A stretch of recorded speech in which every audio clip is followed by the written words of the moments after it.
Hey mga ka-viewers, gagawa ako ng okoy na kalabasa. Ayan, meron siyang carrots. Ayan yung ating spring onions. At, ayan, sliced onions. Tapos lagyan ko siya mamaya ng shrimp sa taas. Ayan. Tingnan natin kung makagawa tayo ng crispy okoy ngayon. So, mix-mix lang natin. Lagyan natin ng asin.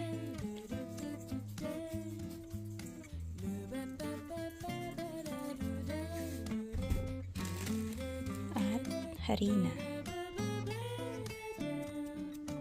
So, gagawa na po tayo ng butter. Ayan, may harina. Cornstarch. Baking powder. Ayan, may asin. At, ayan, paminta.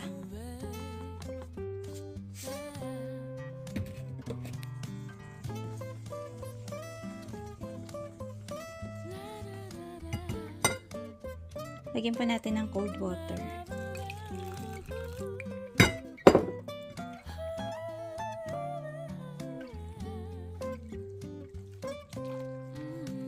Dapat pala may annatto powder. Pampakulay.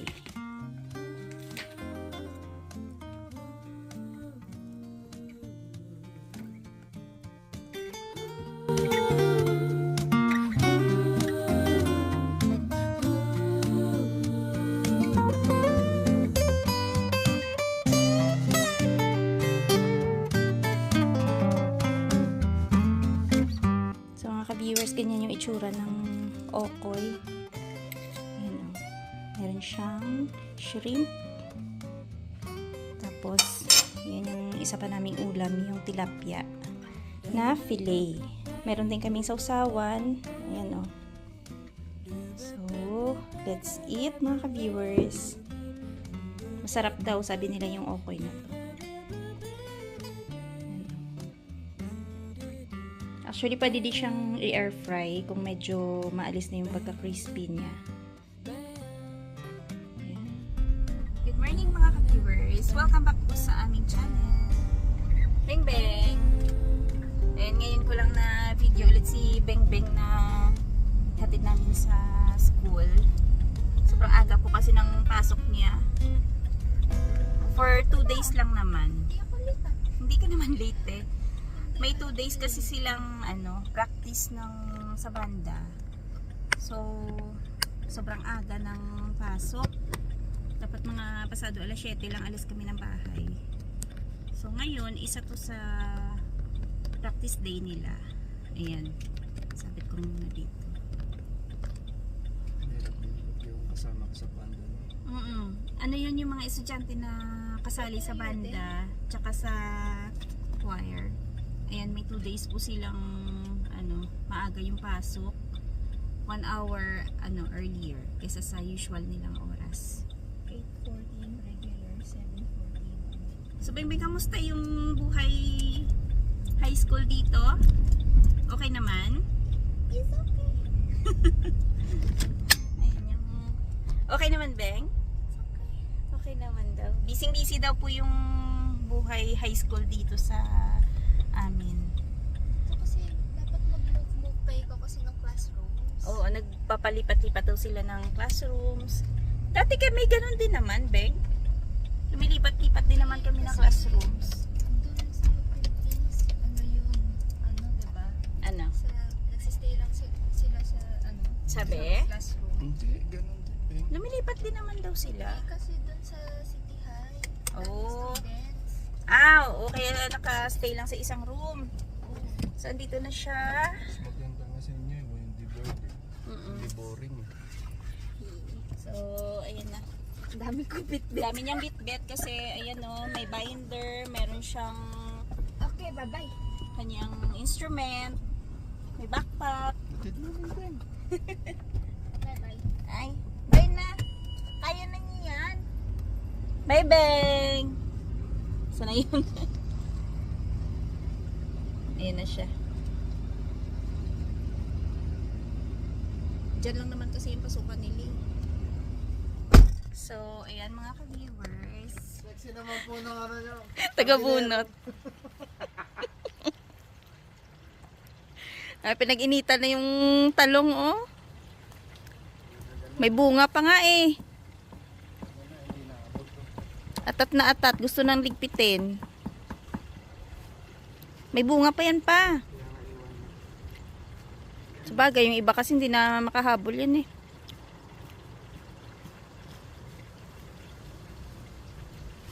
Pero yung iba, sayang pa to. Ayan o. Kamatis. Ay, wag muna. Sayang pa yung ano, pwede pa yung kamatis. Hindi ko nga kasi mataba to, dahang kamatis. Oo nga. Panghinayang naman, nandun yung kamatis, so nakadapa.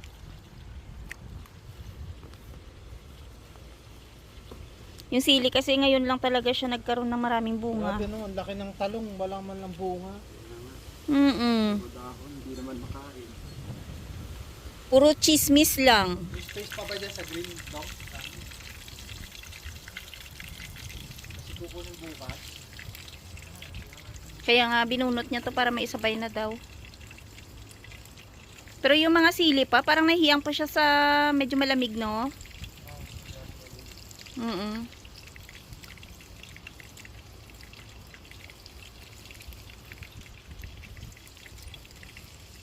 Mga viewers, nandito po kami ni Dadong sa park maglalakad-lakad.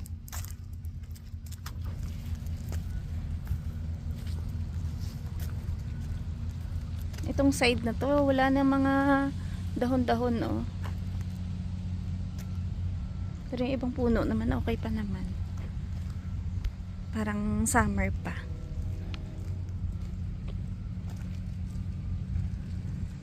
May spray pad yan dito eh. Ayan, pwede maligo yung mga bata dyan, oh. Ito yung park na maganda. Kasi merong playground. Medyo malaki yung playground dyan. So maglakad-lakad muna kami. Kasi maaga pa.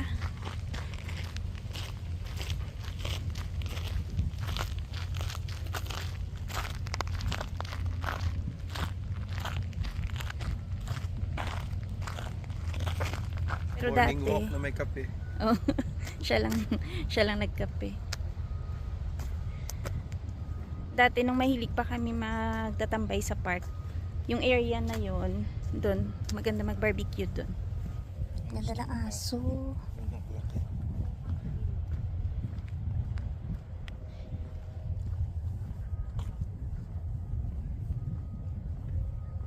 Masarap maglakad.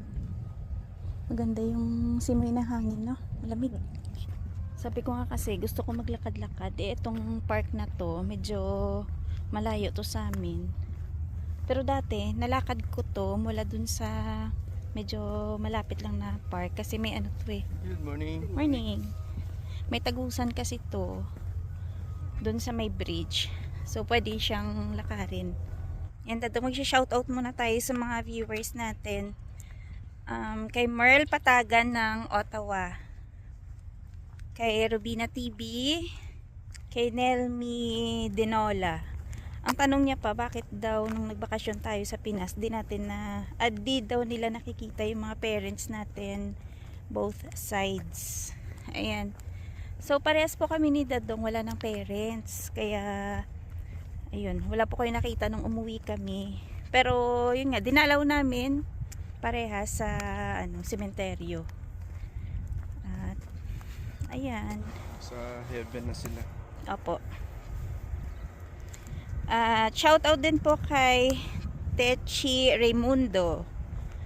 Ayan, sabi niya kahit na wala kayo sa Pinas, may mga dahon kayo ng ampalaya. Ayan po, yung mga ampalaya na yun yung mga tinanim ni Dadong bago kami umuwi. Buti na lang, ayun nga, pagbalik namin, may bunga naman, tapos merong mga dahon, kaya ayan, na naman, napakinabangan naman namin. Tapos kay Mary Tumeldan, kay Nida Sterling, ay, ang ganda po ng view dito. Ayan, dito natin ituloy yung pag-shoutout. Ganda, no? Shoutout din po kay Florence Napa. kay Team Bernadette. Yan nga, kay Teresita Aguilar, Berna Deruna. Kay Mary Jane Roy, Joy Rasunabe. Ayan, kay Boy Bagito. Kay Renan Gabara. Shoutout din pala kay Sheng Clemente. Sabi ni Sheng, medyo nagulat daw siya sa presyo ng groceries dito. Bakit parang mas mahal daw kaysa sa Ontario?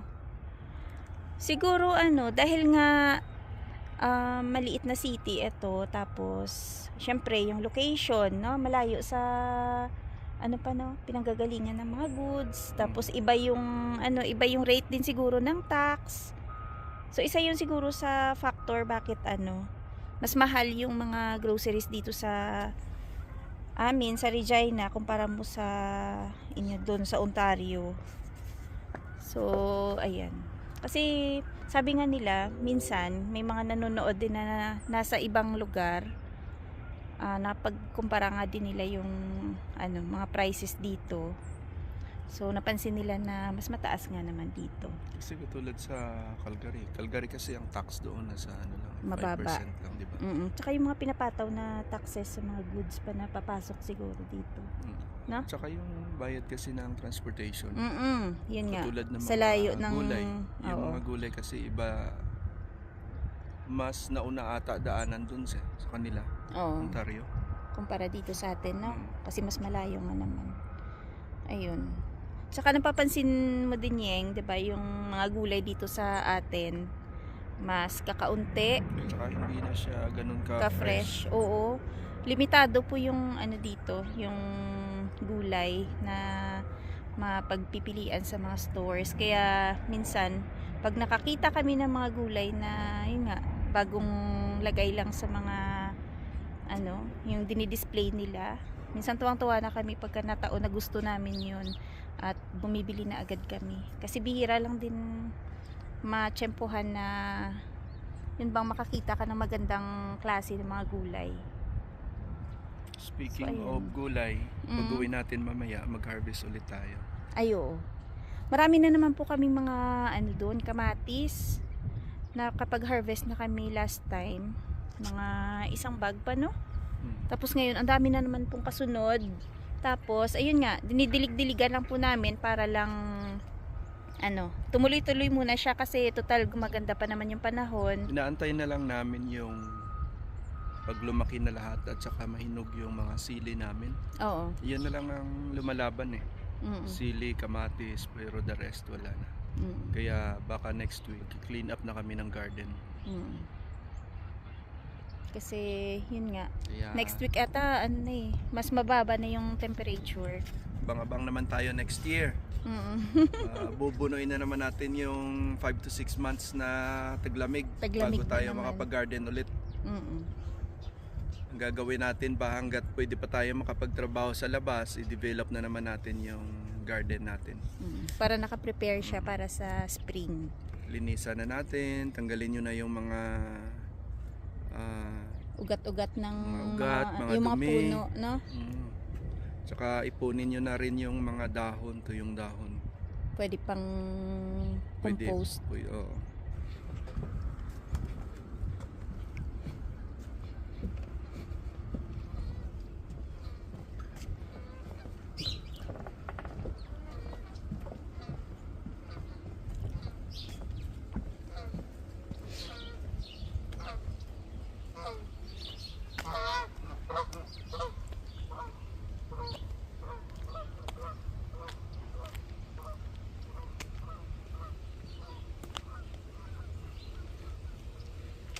Oh, park lang talaga to, paano? Ang lawak. Oo, at saka yung mga bahay na May yung mga bahay nandun sa kabila, paikot, tapos itong area na to. Park lang talaga siya.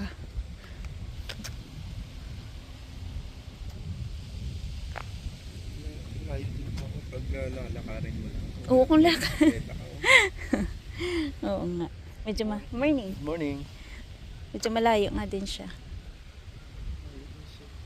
Ay, alam ko na, maganda dito pagka naglagas na to pa, dito magpicture, no? Kaso ngayon green pa. Naglalaban pa yung kulay ng yellow tsaka yung green. So yung mga viewers, ang ganda talaga ng area na to. 'Di ba no, nakaka-relax. Maglakad-lakad ka lang ng konti. Kaso lang, hindi ka rin naman talaga pagpapawisan kahit sabihin mo na maglalakad ka. Kasi although, ayan nga, medyo mataas yung sikat ng araw, pero malamig. Malamig yung hangin. Ang pas kasi itong hangin. May geese doon, ayan o. Pair talaga sila pa, no? Ang lalaki, no?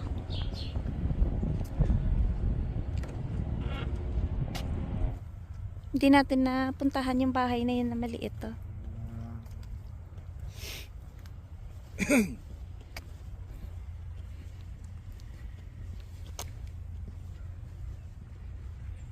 Nung summer kasi busy tayo, no? Kaya hindi tayo nakapunta dito, no?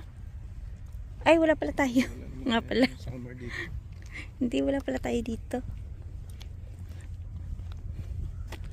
Tsaka dito, ayun, no, talagang alaga nila yung mga damo. Pinuputulan nila pagka yung mataas na. Maintain talaga nila yung mga park.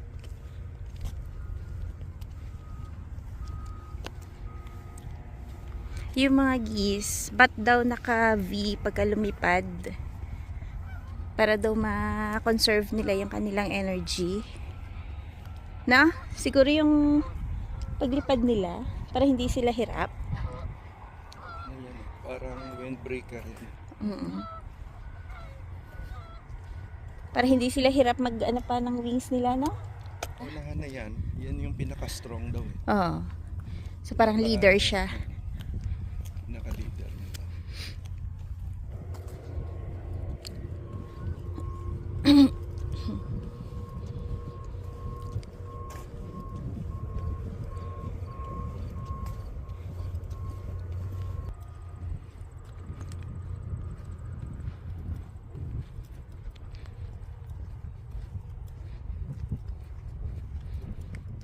Tsaka ang kagandahan po dito sa mga park, may mga malapit na CR. Meron silang washroom, yun yung kulay blue yung bubong. Morning. Tsaka, ayan, ganyan dito pagka nag-walking ka or nag-jogging. Mag-good morning yan sila. Tapos, ayan o, ganda kasi may mga basurahan. Kumbaga, wala kang rason para magkalat. Picturean kita dyan. Kasi maraming basurahan. So yung mga viewers, kailangan na nating umuwi. At pagdating sa bahay, mag-harvest po kami ng mga gulay doon na pwede nang i-harvest. And dessert mo. So yan yung pangalan ng park dito. Rick Hansen. May mga improvements kaya silang ilalagay dito. No? Yun ang lawak pa niyan. May part pa yan ng ano eh. Part pa ba yan pa ng park, no? Abangan na lang natin kung ano yung Lalagay dyan. Yung mga ka-viewers, hanggang dito na lang muna yung aming video for today. Maraming salamat sa pagsama sa amin sa paglalakad ngayong morning. Ingat-ingat. Bye-bye. Ay! Sa hindi pa po nakapag-subscribe, pa-subscribe na lang sa aming channel. At sa mga lahat na nag-subscribe, thank you so much. Bye-bye! Parang tumulo yung sipon ko. Oo nga, kasi medyo malamig po talaga yung hangin. Ano lang ngayon? Parang 7 lang temperature. Check na natin.